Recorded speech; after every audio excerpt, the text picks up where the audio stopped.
Ang Kurotong Baleleng ay nakilala noong dekada 90. Nakilala sila sa mga kaliwat kanang pagpaslang at sa iba pang makahindik-hindik na makrimen, katulad na lamang ng pagbebenta ng mga bawal na gamot at mga pagnanakaw. Ang grupong ito ay nagmula sa Ozamis City. At sa sobrang kilala ng grupong ito, ay para naging katulad na ang salitang Kurotong Baleleng sa salitang sindikato. Malaki ang Kurotong Baleleng Gang. Mula sa Mindanao ay nagsimulang lumawak ang kanilang operasyon sa Cebu at sa buong Metro Manila. Ang pangalang Kurotong Baleleng ay nagmula sa isang bamboo instrument na kalintulad sa isang kampana. Ito ay ginagamit sa tuwing may paparating na kaaway o gulo sa isang partikular na bayan. May mga reports na nagsasabing ang nagtatag ng Kurotong Baleleng ay dating miyembro ng Botanical Youth Club. Sila ay bahagi ng mga vigilante group na ginawa ng militar upang kalabanin at puksay na mga komunistang Pilipino.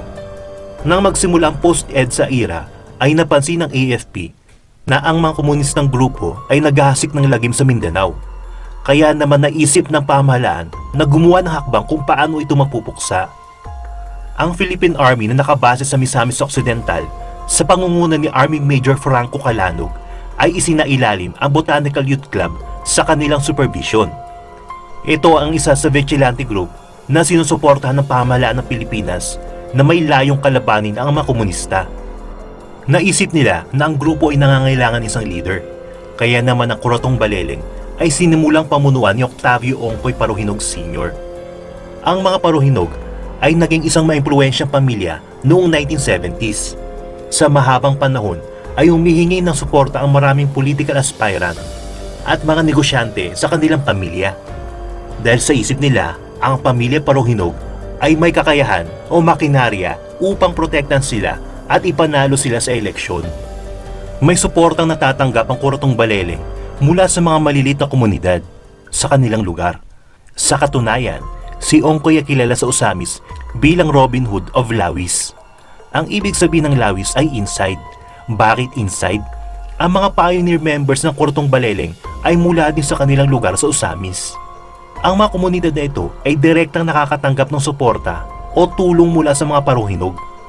Ayon sa mga local reporters na nakapanayam na ang miyembro ng Paruhinog clan, ang mga ito daw ay approachable, simple mga tao at mapagbigay. Sa simula ay nakastick sila sa goal at sa objective nila kung bakit binuo ang Kurotong Baleleng. Ito ay ang mapigilan ang mga insurgent o mga komunista. Napaka-epektibo ng Kurotong Baleleng sa pagpigil sa mga komunista noong mga panahon na yon. Sa katunayan ay may full support pa sila mula sa Armed Forces of the Philippines.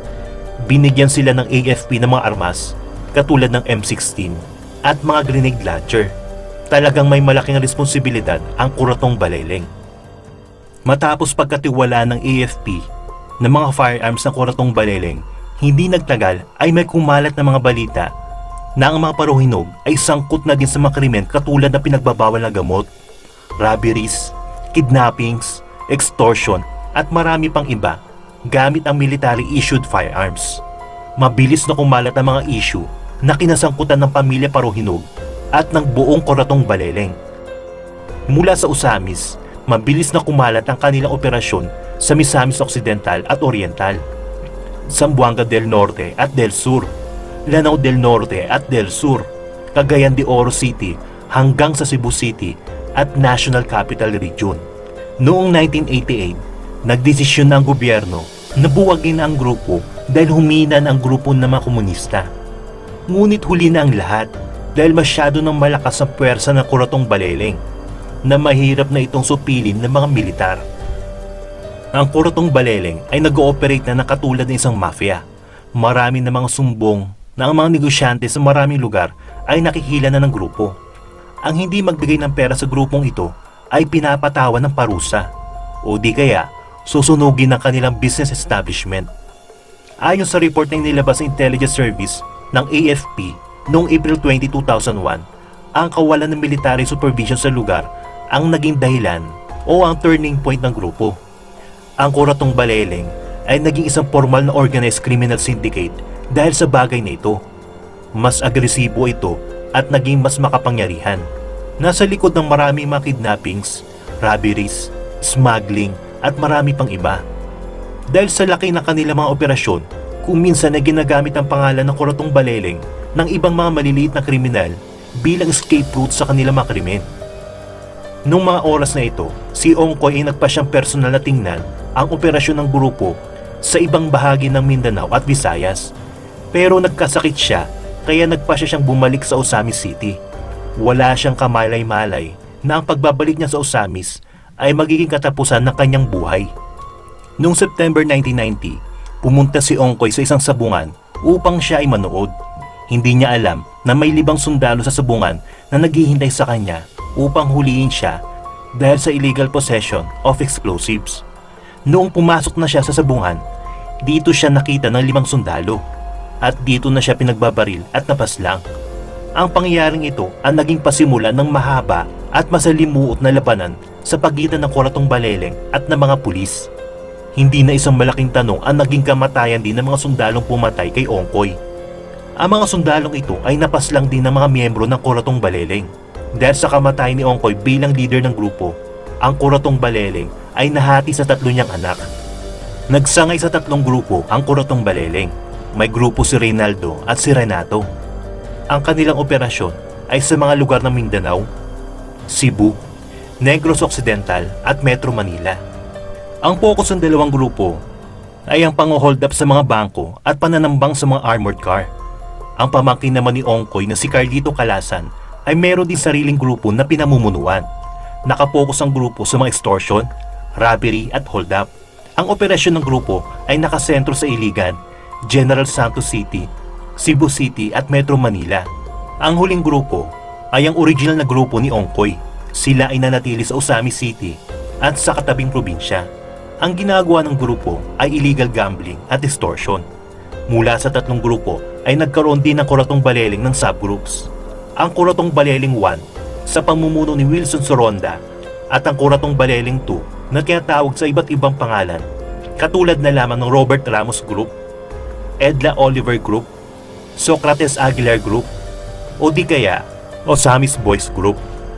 Sa laki ng grupo ay talagang may kakayahan sila na lakihan din ang mga operasyong ginagawa. Ayon sa AFP, ang Kuratong Baleleng ang sangkot sa 2 million robbery sa isang bangko sa Tagum City. Ang pagnanakaw ng 12 million sa isang armored car sa Roas Boulevard noong 1990. Ang pagnanakaw ng 12 million pesos sa isang bangko sa Buendia noong 1991 at marami pang iba. Sa mga sumunod na taon ay humarap sa krisis ang grupo at ang pamilya Paruhinog. Sa pinagsamang puwersa ng AFP Counterintelligence Group at ng PC Capital Command ay inaresto si Renato. Siya ay wanted dahil sa 18 counts ng criminal cases at may bounty na 600,000 pesos. Si Renato at ibang mga kasamahan niya ay nasa Cainta Rizal ng mga panahon na yun. Dahil sa kawalan na matataguan, si Reynaldo at Ricardo ay sumuko na lamang sa Camp Aguinaldo noong 1994. Sa investigasyon, pinabulaanan ni Renato ang lahat ng aligasyon na binabato sa kanyang pamilya. Ayon kay Renato, ang kanyang pamilya ay may mga legal na negosyo katulad na lamang ng grocery store, construction firm, transportation service at marami pang iba. Matapos ang 2 taon, ang 3 magkakapatid na si Renato, Reynaldo at Ricardo ay nakalaya at nakabalik sa Osamis. Ito ay dahil sa kawalan ng ebidensyang magtuturo sa mga ito. Ang koneksyon ng Kuratong Baleleng at pamilya Paruhinog ay talagang napakalakas. Kaya naman ang confidence sa kanilang grupo ay parang hindi naman nawala. Sa katunayan, si Renato ay tumakbo pa sa Kongreso noong 1998 ngunit natalo sa laban. Kahit natalo si Renato ay hindi ito malaking problema sapagkat ang isang bagay na tinitiyak ni Renato ay muli makakabalik sa negosyo ang kanilang pamilya. Sa pagkakataong ito, smuggling naman ang pinasok ng mga Paruhinog. Ayon sa mga report na inilabas ng AFP, ang pamilya Paruhinog ang nasa likod ng pang-i-smuggle ng bigas, white sugar, sigarilyo at marami pang iba sa mga port na nasa Osamis City at Cebu. Mula February 1 hanggang June 27, 1999, nagkaroon ng koneksyon ng mga Paruhinog sa iba't ibang mga international smuggling group. Muling napalaki ang operasyon na umabot sa maraming mga lugar ng bansa. Walang tiyak na bilang kung ilan mga opisyal ng gobyerno, pulisya at army ang nagkaroon ng koneksyon sa pamilya at sa grupong ito. Sa peak ng grupo ay meron silang 40,000 na miyembro. Pero noong 2017, nung maupo na si Pangulong Duterte, dito nabulabog ng husto ang mga Paruhinog. Naglabas ng matrix ang Pangulo na nakalagay ang pamilya Paruhinog. Dito nangyari ang raid sa bahay nila at napaslang ang dating mayor ng Osamis na si Mayor Reynaldo Paruhinog Sr. Dito din naaresto sila Nova Princess Paruhinog at ang kanyang kapatid na si Reynaldo Paruhinog. Ang bunsong kapatid naman nila na nagtago sa Taiwan na si Ricardo Paruhinog ay nahuli noong 2018. Ang pamilya Paruhinog ay parang pelikula ng isang gangster. Sabi nga nila sa pelikula, hindi magtatagumpay ang masama. At sa tingin ng marami, ito na ang katapusan ng kanilang illegal na gawain. Nagustuhan nyo ba ang kwento? Please like, subscribe at share nyo lang ang video na ito. Magkita-kita ulit tayo sa susunod na video. Hanggang sa muli!